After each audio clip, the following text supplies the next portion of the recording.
राधे राधे जय श्री कृष्ण। भाद्रपद शुक्ल पक्ष की अष्टमी तिथि को राधा रानी का जन्म हुआ था, इसलिए इस दिन को राधा अष्टमी के रूप में मनाते हैं। भगवान कान्हा के जन्म यानी भाद्रपद मास के कृष्ण पक्ष की अष्टमी तिथि के बाद 15 दिन के ठीक बाद राधा रानी का जन्म हुआ था।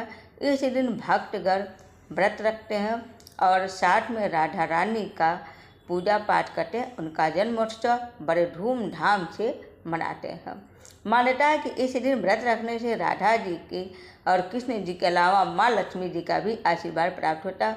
इस दिन राधा रानी के साथ ही श्री कृष्ण जी की पूजा करने का भी विधान है। अगर आप भी राधा अष्टमी का व्रत कर रहे हैं तो राधा रानी जी की विधिवत पूजा करने के साथ इस व्रत कथा का पाठ अवश्य करें। इस साल राधा अष्टमी का व्रत 31 अगस्त दिन रविवार को रखा जाएगा। उसी दिन माँ राधा जी की पूजा की जाएगी। उनका पूजा मध्याह्न के काल में करने का विधान है, क्योंकि राधा माता का जन्म दोपहर में हुआ था, इसलिए दोपहर में इनकी पूजा करने का विधान माना जाता है। तो 31 अगस्त को सुबह 10:42 से लेकर 1:14 तक रहेगा पूजा का समय। इस समय में आप लोग पूजा कर सकते हैं, ये शुभ मुहूर्त है। तो आइए जानते हैं राधा अष्टमी व्रत कथा। ब्रह्मवत पुराण के अनुसार एक समय की बात है कि गोलोक धाम, जहाँ श्री कृष्ण जी अपने नित्य विहार करते थे, वहीं राधा रानी जी भी श्री कृष्ण के साथ निवास करती थी। एक बार की बात है कि जब राधा रानी कुछ समय के लिए गोलोक से दूर थी, तब भगवान श्री कृष्ण जी अपने एक सखी बिरजा के साथ विहार कर रहे थे। जब राधा जी को इस बात का समाचार मिला तो वे अत्यंत क्रोधित हो उठी और तत्काल ही श्री कृष्ण जी के पास पहुंचकर उनसे कठोर वचन में कहने लगी। राधा रानी का यह रूप देखकर श्री कृष्ण के परम मित्र सुदामा को बहुत दुख हुआ और उन्होंने सोचा कि राधा जी ने प्रभु श्री कृष्ण जी से अनुचित व्यवहार किया है।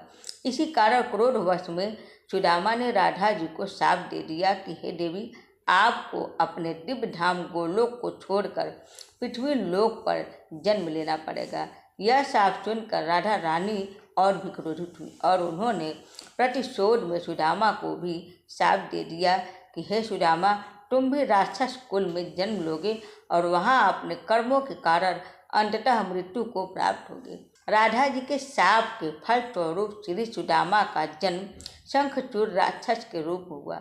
यही शंखचूड़ भगवान विष्णु जी का अन्य भक्त था, जिसे बाद में भगवान शिव ने युद्ध में पराजित किया। उधर जब राधा जी क्रोधावस्था में पहुंची, तब उनकी सखी बिरजा यह दृश्य देखकर अत्यंत व्यथित हुई और वहां से वह चली गई। वे जाकर नदी स्वरूप में परिवर्तित हो गई। श्री सुदामा और राधा जी के बीच शाम सापी की इस लीला के बाद भगवान श्री कृष्ण जी ने राधा जी को समझाते हुए कहा कि हे प्रिय, अब आपको पृथ्वी लोक पर जन्म लेना होगा। वहाँ आप वृषभानु जी के और उनकी पत्नी कृति देवी की पुत्री के रूप में प्रकट होंगी। सांसारिक दृष्टि से आपका विवाह रायण नामक वैश्य से होगा, जो मेरा ही अंशावतार होगा। इस प्रकार से पृथ्वी पर भी आप मेरी प्रिया स्वरूप में रहेंगी, परंतु हमें वहाँ वियोग और मिलन दोनों की लीला का अनुभव करना होगा। भगवान श्री कृष्ण जी के वचनों के पश्चात योग माया ने कृति देवी के गर्भ में प्रवेश किया।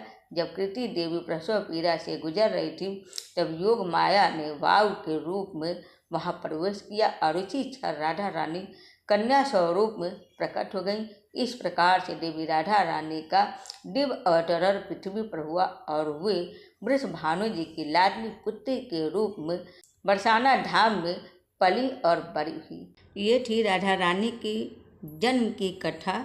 उम्मीद करती हूँ आप सबको मेरा वीडियो पसंद आया होगा। हरे कृष्ण, हर हर महादेव।